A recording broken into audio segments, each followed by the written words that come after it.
Caros amigos aqui do Via Romana, como vão? Feliz 2019. Esse nosso primeiro vídeo do ano 2019 será sobre teoria da evolução. Afinal de contas, é uma verdade científica ou uma hipótese de trabalho? Qual a razão de ser desse vídeo? Houve uma polêmica no dia 9 de janeiro de 2019 envolvendo uma fala da ministra Damares, do recém-empossado governo Bolsonaro, onde ela rechaça a teoria da evolução, criticando o fato dela ter entrado nas escolas. O Jornal Nacional, da Globo, pegou essa fala de Damares e fez uma matéria polêmica, onde trouxe inclusive uma especialista, uma bióloga, para dizer que a teoria da evolução gozava de evidências empíricas aos milhares e que, portanto, ela tinha que ser considerada uma teoria científica válida, demonstrada, definitiva, e que tinha que ser ensinada nas escolas, e que, portanto, a fala de Damares não tinha razão de ser. Pois bem, então, nós queremos aqui fazer uma série de vídeos. Inicialmente serão 2 vídeos, deixa o primeiro e o segundo mais à frente, para tentar explicar um pouco sobre essa questão. Afinal de contas, a teoria da evolução é mesmo uma verdade científica, uma teoria demonstrada cientificamente, ou apenas uma hipótese, ou nem isso, nem hipótese, enfim. É sobre esta questão que nós iremos desenvolver aqui este vídeo, ok? No segundo vídeo nós deixaremos para falar sobre a questão da evolução humana, que é uma questão muito complexa e que exige um vídeo separado para falar disso. Então, em primeiro lugar, pessoal, a gente precisa entender o que é ciência. Em segundo lugar, o que é evidência, hipótese e o que é teoria. E o que é a teoria da evolução, os seus conceitos básicos e quais são os limites e as possibilidades explicativas da teoria da evolução no que tange aos fenômenos da natureza viva, no que tange à vida dos seres, das espécies que habitam o planeta Terra. Okay? Será que ela consegue explicar satisfatoriamente os fenômenos da natureza biológica? Sim ou não? Eis uma das perguntas que nós teremos aqui como norte desse vídeo. Perfeito? Então vamos lá. Em primeiro lugar, a definição de ciência, ao meu ver, a melhor definição é a feita por Platão. Segundo Platão, ciência é aquilo que pode ser demonstrado através de argumentos. Ou seja, um conhecimento científico é aquele conhecimento que ele tem uma fundamentação lógica, também empírica, se for o caso, né? Mas, enfim, é um conhecimento que pode ser demonstrado através de argumentos sólidos e irrefutáveis. Perfeito? Então, isto é ciência, propriamente dita. O que é evidência, o que é hipótese e o que é teoria? Bom, no campo filosófico-científico, evidência é aquilo que se impõe aos sentidos ou à razão. Evidência é algo que você não precisa provar. Exemplo, evidência intelectual é o princípio da não contradição. O ser é e não pode não ser. Ou seja, um gato é gato, não cachorro. O gato não pode ser gato e cachorro ao mesmo tempo. Isso é uma evidência intelectual, se impõe à nossa mente, à nossa inteligência. Ok?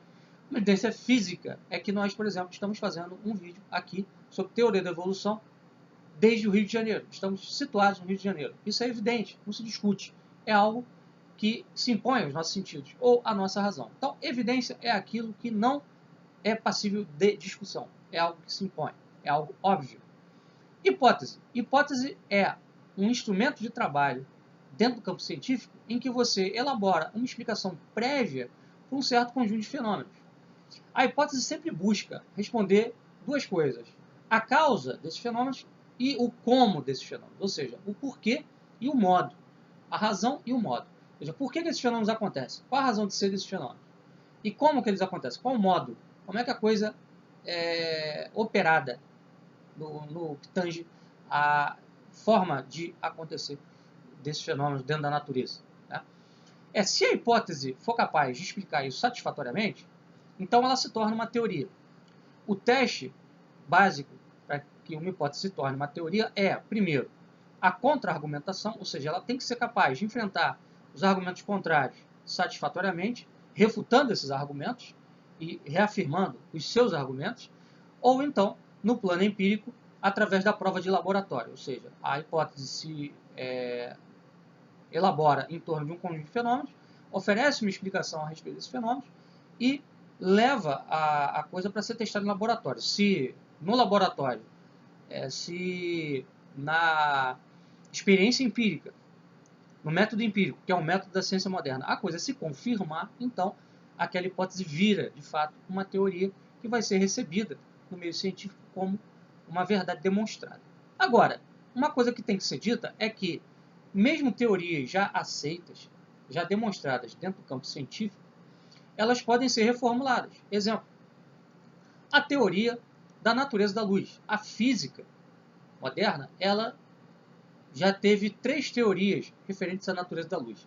A teoria corpuscular, a teoria ondulatória e agora a mais recente, que é a teoria dos quanta, que é de Einstein. Por quê? A luz, por vezes, se comporta como corpo, por vezes se comporta como onda. Então, em alguns fenômenos luminosos, a teoria corpuscular era a mais adequada para explicar. Em alguns outros fenômenos, que eram fenômenos de caráter ondulatório, era a teoria ondulatória. E Einstein, percebendo a impossibilidade de que 2 teorias opostas convivessem cientificamente, né, ele vai sintetizar, melhor dizendo, ele vai sintetizar as 2 teses numa só, que é a teoria dos quanta, onde ele vai dizer que a luz não é nem corpo nem onda, é quanta. Tá? E que ora ela se comporta como corpo, ora ela se comporta como onda. Por isso que a física ficou aí confusa em relação à natureza da luz. Enfim, mesmo uma teoria aceita, estabelecida, ela pode ser reformulada, pode ser aperfeiçoada, pode ser melhorada. Perfeito? Então, esse primeiro ponto aqui vai ficar muito claro para a gente, para que a gente possa ir além e compreender assim o que é realmente a teoria da evolução, se ela é uma evidência, se ela tem milhares de evidências, se ela é uma hipótese, ou se ela é apenas uma teoria, ou se ela é, de fato, uma teoria consolidada e definitiva. Pois bem, vamos começar, então, tratando dos conceitos básicos da teoria da evolução. Ao meu ver, são 2 conceitos fundamentais. O conceito de transformismo e o conceito de seleção natural. Vamos começar aqui falando de seleção natural. A ideia de seleção natural foi amplamente elaborada, aperfeiçoada por Darwin no seu livro A Origem das Espécies. Neste livro, Darwin diz que as espécies mais fortes sobrevivem, as mais fracas são eliminadas. Então, segundo Darwin, a natureza oferece certos desafios. Certas espécies conseguem vencer esses desafios, se adaptando e, portanto, sobrevivendo. E à medida que elas se adaptam, elas se transformam, elas se modificam. Pode ser uma modificação morfológica ou mesmo uma modificação que vai levar a mudanças genéticas. Bom, primeiro ponto, Darwin não se conhecia na época de Darwin, melhor dizendo, a ciência da genética. A genética é algo que vai ser desenvolvido bem depois de Darwin, ok? Então, isso que nós estamos falando aqui é a partir de um ponto de vista posterior a Darwin. Mas que é um ponto de vista aceito pela biologia moderna, ou seja, de que esse ajustamento das espécies aos desafios naturais podem levar a mudanças significativas no que tange a DNA, no que tange a cromossomo, no que tange ao código genético. Perfeito. Vamos seguir aqui então falando sobre isso. O Darwin, ele dizia que algumas espécies elas desapareciam justamente porque não conseguiam lidar com esses desafios e outras sobreviviam, outras permaneciam. Então ele pega um exemplo, né? Ele vai, por exemplo, na ilha de Galápagos, no Oceano Pacífico, ele vai observar ali algumas tartarugas com um pescoço um pouco mais alongado em relação a outras espécies de tartarugas, e ele vai chegar à conclusão de que aquela espécie de tartaruga se desenvolveu de tal maneira na ilha de Galápagos por conta dos desafios impostos pela natureza local.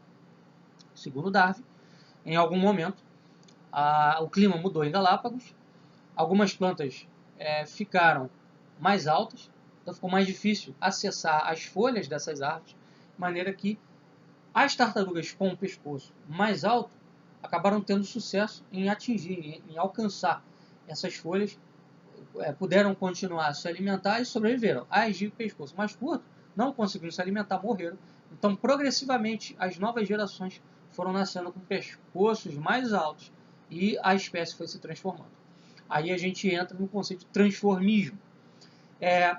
Segundo Darwin, as espécies se transformam progressivamente em face aos desafios impostos pela natureza.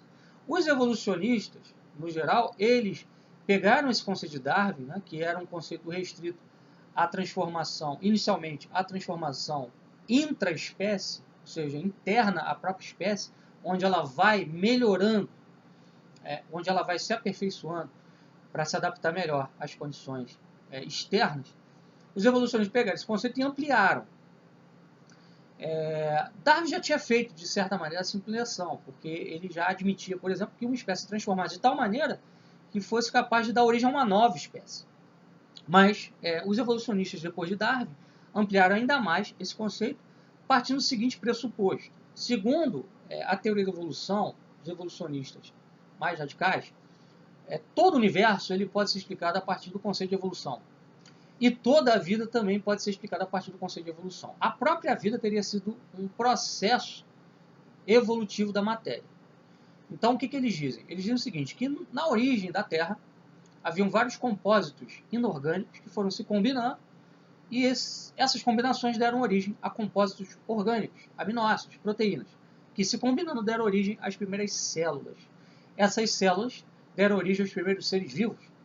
E esses seres vivos unicelulares deram origem a seres pluricelulares, que depois foram dando origem a diversas outras espécies, e assim chegando até ao homem. Então, segundo essa visão transformista, você teria espécies raiz, espécies tronco, ramos, de onde descenderiam várias outras espécies. De maneira que as espécies seriam parentes, de alguma maneira, mais distantes ou menos distantes. Um exemplo.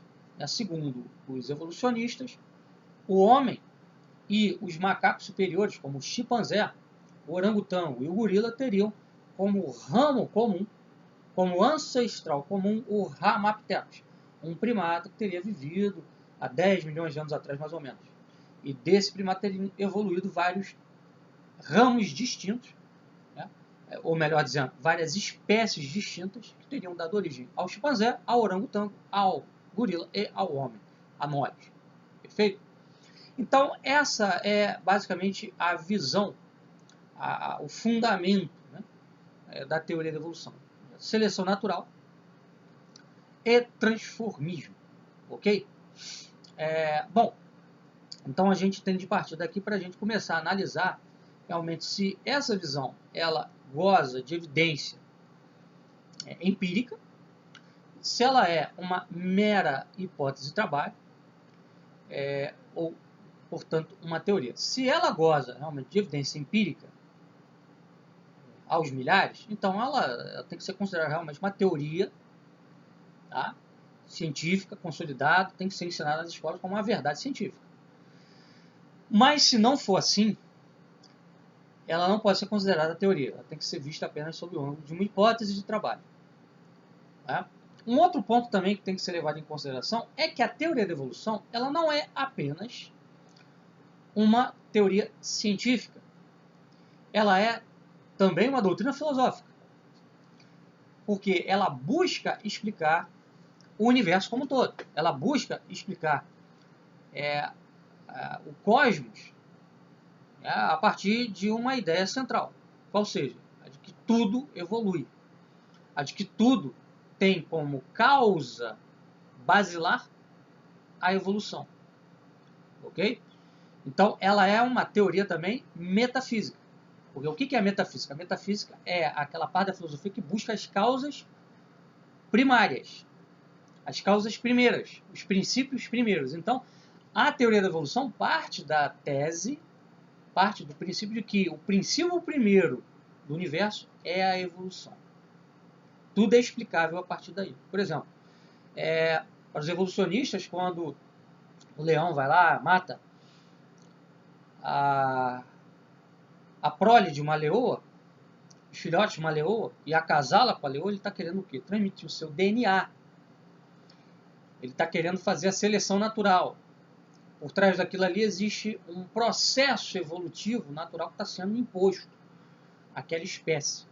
Ok? Então, todo o comportamento animal e até o comportamento humano, para os evolucionistas, pode ser explicado a partir da lógica evolucionária. A lógica evolucionária ela seria capaz de explicar tudo. Okay? Tudo poderia ser reduzido à evolução. Então, isso tem que ficar claro por quê? Porque quando a gente fala de teoria da evolução, muita gente entende apenas como uma teoria científica que busca explicar certos fenômenos que existem entre os seres vivos. Não, a teoria da evolução é também uma doutrina filosófica, uma doutrina metafísica. Isso tem que ficar claro. E como é uma doutrina filosófica e metafísica, ela tem que ser capaz de refutar os contra-argumentos, aquilo que a gente falava lá no início do vídeo, que se colocam contra a tentativa de explicar tudo a partir de uma lógica evolutiva. E existem contra-argumentos que buscam desmontar essa noção de que tudo se explica via evolução. Okay? Então, ela tem que ser bem sucedida nesse processo. Se ela não for bem sucedida nesse processo, ela não pode ser considerada definitivamente uma teoria comprovada, de forma alguma. Lembrando que a definição de Platão de ciência ciência, conhecimento científico, é aquilo que pode ser demonstrado cabalmente por argumentos ou por uma prova empírico, laboratorial, ok? Perfeito. Então, vamos seguir daqui em diante. Quais são, então, os limites da teoria da evolução? Então, primeiramente, eu vou começar aqui falando sobre a tese de Oparin, que me parece ser uma das bases fundamentais de toda a argumentação evolucionária, de toda a argumentação dos evolucionistas. Bom, Oparin foi um cientista que, aí se não me engano, início do século XX ou final do século XIX, agora não estou bem lembrado da cronologia em que Oparin desenvolveu suas pesquisas, mas é por volta desse período, fim do século XIX, início do século XX, Oparin desenvolveu uma teoria da origem da vida. Segundo Oparin, há mais ou menos 1 bilhão de anos atrás, a Terra vivia um contexto geológico bastante complexo, onde a Terra era coberta por nuvens cheias de energia elétrica. Essa carga elétrica dentro dessas nuvens espessas provocava dentro da atmosfera raios, e esses raios acabavam levando a certos fenômenos de ordem química, conjugados às chuvas que começaram a cair torrencialmente no planeta por conta dessas nuvens, que eram resultantes de atividade vulcânica muito forte. Somado isso tudo, somado a carga elétrica da atmosfera, aí, os raios, a água que estava sendo torrencialmente derrubada na superfície, jogada na superfície, e os compósitos químicos que existiam na superfície terrena, isso tudo somado acabou gerando os primeiros aminoácidos, que são as bases das proteínas, proteína que é a base da vida, que é a base química e física dos seres vivos. Perfeito. Então, segundo Oparin, esse clima, tá?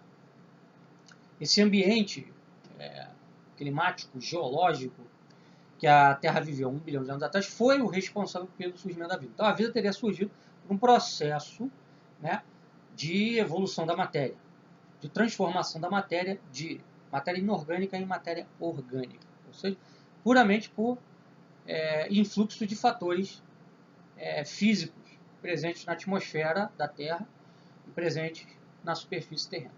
Perfeito. O que o Oparin fez? Ele testou essa teoria em laboratório. Mas de que maneira? Ele construiu um ambiente que tinha essas características no laboratório, né? Montou lá, se eu não me engano, uma espécie de aquário onde você tinha um teor de metano, de nitrogênio, de carbono elevado ali na atmosfera, se não me engano. Colocou, passando uma corrente elétrica que liberava energia naquele ambiente ali e misturou naquilo tudo ali alguns compósitos químicos, e ele foi percebendo que realmente surgiam aminoácidos em face de todos esses fenômenos acontecendo juntos. E daí ele concluiu, então temos aqui a prova laboratorial de que realmente foi assim que a vida surgiu na Terra, tá? E a partir daí ela foi evoluindo para formas mais complexas. Então, a base inicial de tudo é essa tese de Oparin. Bom, essa tese de Oparin pode ser considerada uma evidência científica? Não, não pode. Por que não pode? Primeiro, as informações que nós temos do clima, do contexto geológico da Terra há 1 bilhão de anos atrás são muito precárias. As teorias geológicas, elas se baseiam muito mais em ilações, ou seja, em conclusões, do que em comprovação empírica. Tá? Há muitas lacunas nessas teorias e nós não podemos afirmar categoricamente que a Terra, há 1 bilhão de anos atrás, tinha um meio ambiente como esse que o Oparin descreve. É possível que tivesse, mas não há uma certeza absoluta a respeito disso. Não tem como ter uma certeza absoluta. Só se nós tivéssemos uma máquina do tempo para voltar atrás e verificar. Né? Quando você lida com o passado, por exemplo, no campo da história, né? A história é uma ciência também. E a história se vale de quê? De documentos. Né? Quando você lida com o passado, por exemplo, no campo historiográfico, você lida com aquilo que sobreviveu do passado. Ou seja, grande parte desse passado desapareceu. Grande parte dos vestígios do que houve nesse passado sumiram, morreram. Estão sepultados definitivamente, não tem como você ressuscitar. Então você tem acesso apenas a uma parte do passado. O que acontece na geologia, quando ela pesquisa o meio ambiente da Terra há bilhões de anos atrás, é exatamente isso. Ela consegue ressuscitar elementos do passado, não o passado como um todo. Então, quer dizer, essa teoria do Oparin é uma teoria que, na verdade, é uma hipótese de trabalho, não uma evidência. Até porque não teria como saber exatamente, né, se aquele exame, aquele experimento laboratorial feito pelo Oparin correspondia ipsis literis ao contexto da atmosfera terrestre na época. Tá? Você pode até tirar uma conclusão a respeito de, olha, quando tem erupção vulcânica na Terra, libera tal gás, o gás X, o gás Y, etc. E aí a gente pode imaginar que num contexto de grandes erupções vulcânicas, se tivesse um excesso desses gases na nossa atmosfera. É possível imaginar isso. Agora, também tem outra coisa. Né? Aminoácido não é ser vivo.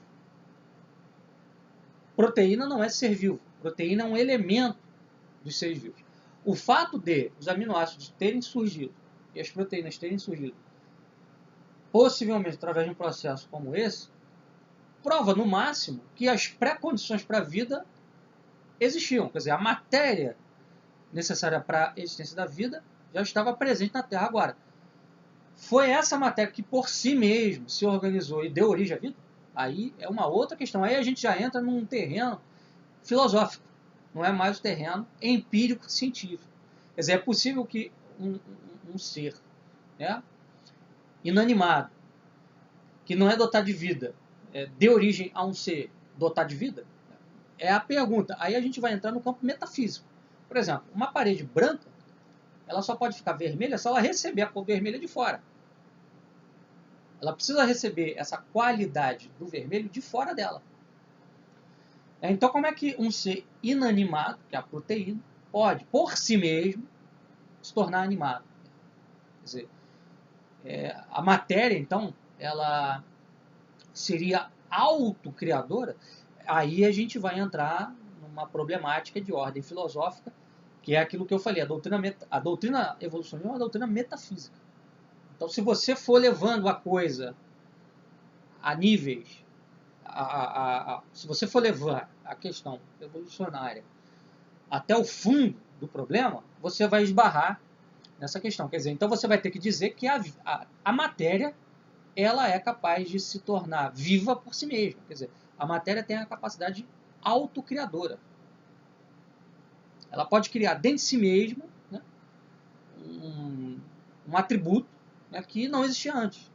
Quer dizer, do nada sair alguma coisa. Quer dizer, não tem vida e de repente passa a ter vida. Quer dizer, ela cria a partir do nada.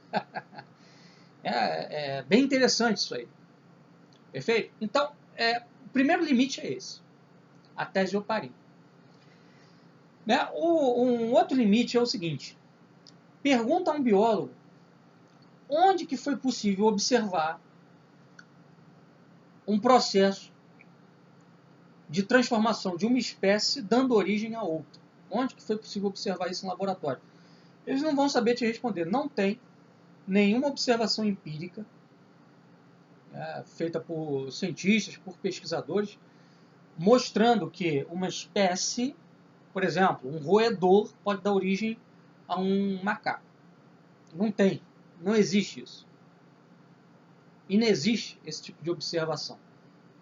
Então falta essa evidência empírica. No entanto, apesar de faltar essa evidência empírica, os cientistas afirmam categoricamente que foi assim que aconteceu a evolução. Ou seja, uma espécie sofrendo ou seleções naturais progressivas até se transformar numa outra espécie, ou sofrendo uma mutação genética dando origem a uma nova espécie. E aí tem um outro problema. A maioria das mutações genéticas observadas em laboratório pelos biólogos, desde que a biologia se estruturou como uma ciência organizada, elas demonstram ser mutações desfavoráveis. Geralmente, quando se trata de mutações em animais superiores, são mutações desfavoráveis, ou seja, que tornam aquela espécie, aquele indivíduo daquela espécie, melhor dizendo, inadaptado para a vida na natureza.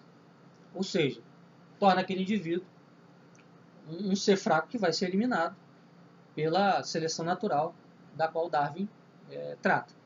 O que pode ser observado efetivamente, e aí nós temos evidência empírica a respeito disso, é essa seleção natural intraespécie. Por exemplo, há algumas espécies de mariposas que adquirem novas cores para se proteger de predadores. Então a espécie vai mudando de cor, justamente para se adaptar ao novo contexto ambiental.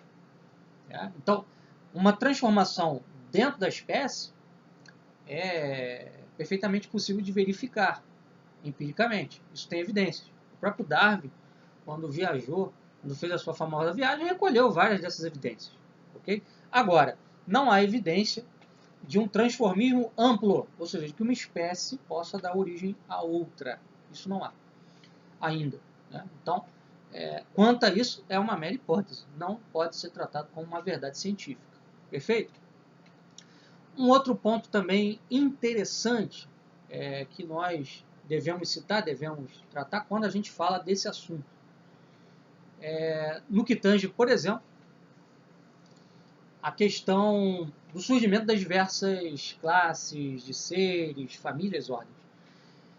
Os biólogos vão pegar fósseis do passado, ossadas do passado, e vão concluir a partir do seguinte: a partir de similaridades entre os seres, eles vão concluir que esses seres descendem de ramos ancestrais comuns.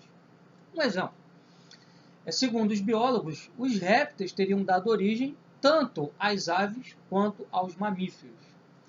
Tinha um réptil chamado Therapsidae, se eu não me engano é esse o nome, que teria existido há milhões de anos atrás, mais ou menos aí uns 70 a 60 milhões de anos atrás, se não estou equivocado. E esse réptil ele teria uma característica, segundo descobriram os biólogos através de análise de fósseis, que era uma dentição com diferenciação dos dentes. O réptil ele tem uma dentada, uma arcada dentária, melhor dizendo. E essa arcada dentária é igual, todos os dentes são exatamente iguais, idênticos. A arcada dentária dos mamíferos é diferente. Tem os incisivos, os molares, os premolares, etc. Os caninos também. Nós que somos mamíferos temos essa característica dentária. Então eles concluíram o seguinte: o terapsídeo era um réptil que já tinha essa característica de uma arcada dentária diferenciada. Tinha incisivo, tinha canino, etc. Então ele foi o marco de passagem do réptil para o mamífero. Era um réptil com características de mamífero. Quer dizer, afinal de contas, ele era o quê? Era um réptil ou mamífero? Aí entra a questão. Então, eles vão dizer que daí surgiram os mamíferos e também dos répteis, de alguma espécie de réptil, surgiram as aves. Aí eles pegam, como exemplo, o Archaeopteryx, que teria também uma espécie primitiva de ave, que teria algumas características comuns aos répteis e às aves. Tinha asa, tá? Mas nessa asa tinha garras e tinha um bico com dentes. Quer dizer, as aves não têm dentes, mas os répteis têm. Então seria uma transição entre o réptil e a ave. Perfeito? O problema todo disso aí é que, se você for observar a natureza, você percebe que existem seres que não são da mesma espécie, que não têm parentesco direto, mas que têm a mesma morfologia. Um exemplo são os seres aquáticos, né? Existem animais aquáticos que são peixes, animais aquáticos que são mamíferos e que têm a mesma característica morfológica, a mesma característica física. Exemplo, a baleia orca.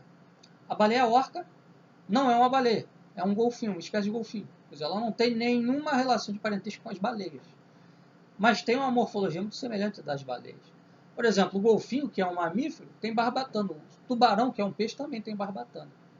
Então, essa questão da morfologia, das semelhanças, né, elas não necessariamente indicam um parentesco. Tá? E aí entra uma outra questão também, que é uma lacuna da teoria da evolução. O terapsídeo, segundo os biólogos, ainda era um réptil, não era um mamífero. Então, segundo eles, do terapsídeo surgiram os mamíferos. E a questão é, cadê o elo entre o terapsídeo e o mamífero? Quer dizer, cadê esse primeiro mamífero aí, que teria surgido do terapsídeo, né? E que teria dado origem, como ramo ancestral, a todos os outros mamíferos? Isso nós não temos.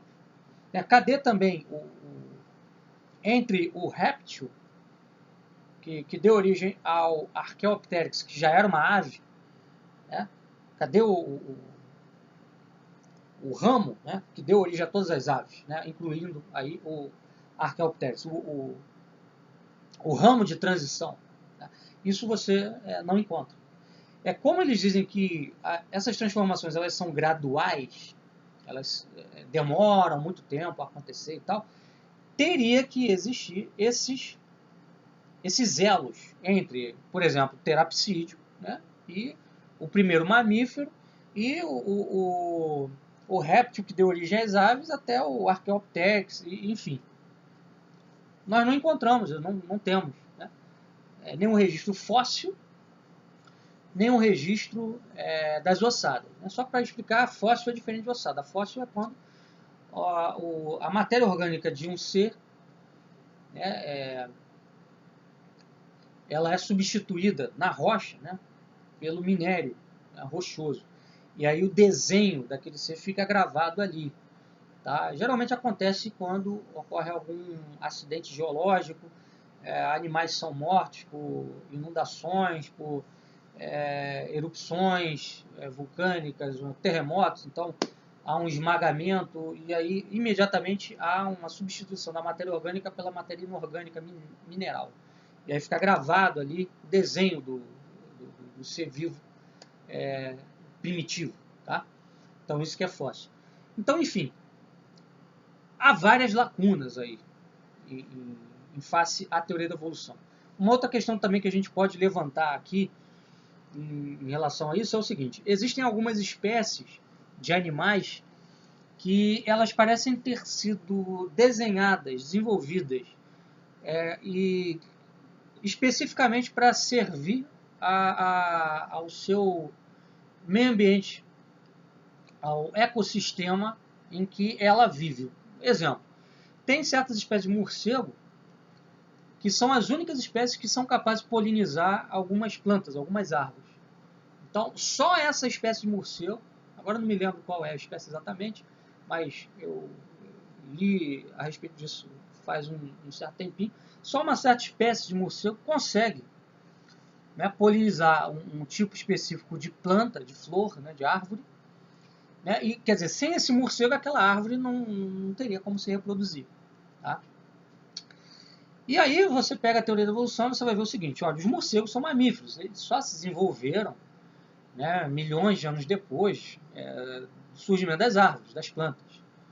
É assim que a teoria da evolução explica. Então, assim, como é que essa árvore, certamente é uma espécie, né, vamos botar aí, uma espécie muito mais antiga do que o morcego, conseguiu sobreviver? Ah, não, eles vão dizer que tinha uma espécie de pássaro que fazia a polinização. Ora, mas os pássaros também, né, só surgiram depois de muitos milhões de anos de evolução, né, dos seres vivos. Quer dizer, inicialmente, as primeiras florestas da Terra que você tinha eram plantas e insetos. Então havia um inseto que polinizava, mas essa árvore, essa flor, ela é feita especificamente para aquele morcego polinizar, porque só ele consegue transportar adequadamente o pólen, ele tem pelo. Né? Então é um sistema muito interessante. Quer dizer, parece que certas espécies foram desenhadas especificamente para outras espécies para viverem dentro de um ecossistema. Né? Então, a própria ideia evolucionária de que, olha, as coisas foram acontecendo lentamente, uma espécie foi surgindo junto da outra, possui uma série de furos, não consegue explicar certos fenômenos. Né? Então, por exemplo, nesse caso aí do morcego, parece-me muito mais plausível você dizer que essa espécie de árvore e essa espécie de morcego surgiram mais ou menos na mesma época, foram desenvolvidos mais ou menos na mesma época, justamente para existirem um em função do outro. Né? Enfim, então a teoria da evolução, ela na verdade não é uma evidência científica, porque ela tem vários pontos, ela tem diversas explicações que não podem ser demonstradas laboratorialmente, empiricamente, tá? E dependem justamente do que eu falei, ou seja, de elementos do passado geológico, do passado biológico, que não sobreviveram, que nós não temos como dar uma resposta satisfatória, porque são lacunas. Né? E mesmo quando você pega um fóssil, mesmo quando você pega uma ossada, as conclusões que os cientistas tiram desses seres vivos que estão aí nesse registro fóssil são conclusões, muitas das vezes, inconclusivas. Né? Porque são ilações prováveis, possíveis, algumas, outras prováveis. Né? Porque você não tinha como saber exatamente como é que era o funcionamento desse ser vivo. Você não teve como fazer ali a observação. Né? A ciência biológica ela depende muito de observação. Se um ser já não existe mais, como é que você vai observá-lo? Eu fico às vezes impressionado que o sujeito pega uma ossada de dinossauro, ele consegue a partir daquela ossada descobrir e concluir qual era a cor do dinossauro.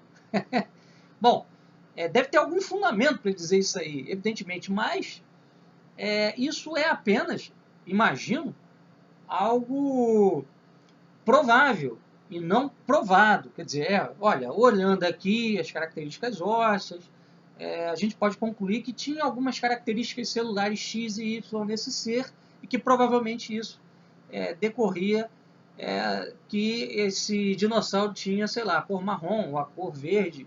Enfim, é uma conclusão provável, é uma probabilidade, não uma certeza, mas que é vendido, infelizmente, para os nossos alunos, né, e para o público em geral como certeza. Não é certeza. Então, a teoria da evolução ela tem diversas lacunas. Tá? Não pode ser considerada, evidentemente, uma evidência científica, mas uma hipótese de trabalho. Uma hipótese de trabalho. Tá? No próximo vídeo sobre isso, a gente vai continuar falando sobre essas lacunas e vamos também tentar traçar já os primeiros pontos aí relativos à questão da evolução humana. Talvez a gente faça até mais de 2 vídeos, porque é um assunto bem amplo, tá ok? E eu agradeço a paciência de vocês, mas considero esse assunto muito importante, porque o que está em jogo é justamente uma cosmovisão, ou seja, uma explicação do universo. Né? A teoria da evolução ela não é simplesmente, como eu falei, uma teoria que visa explicar alguns fenômenos relativos à essência dos seres vivos, mas ela vai além disso, é uma doutrina metafísica e que tem até consequências teológicas, religiosas. Então, evidentemente, é importantíssimo discutir esse assunto, até porque isso envolve, né, a formação humana que está sendo passada nas salas de aula para os nossos alunos. Por isso é importante pegar aquela fala da Damares ali, né, não é dar razão a Damares ou não dar razão, mas é discutir. Isso tem que ser realmente destrinchado, e muitos membros da academia, do mundo universitário, do mundo científico, não querem discutir isso, né? Querem tratar a questão como se fosse uma verdade definitiva, como um dogma, né? Que não pode ser colocado em xeque de forma alguma. Isso é tudo menos ciência, ok? Um abraço, pessoal, e um feliz ano novo para vocês aí. Até a próxima.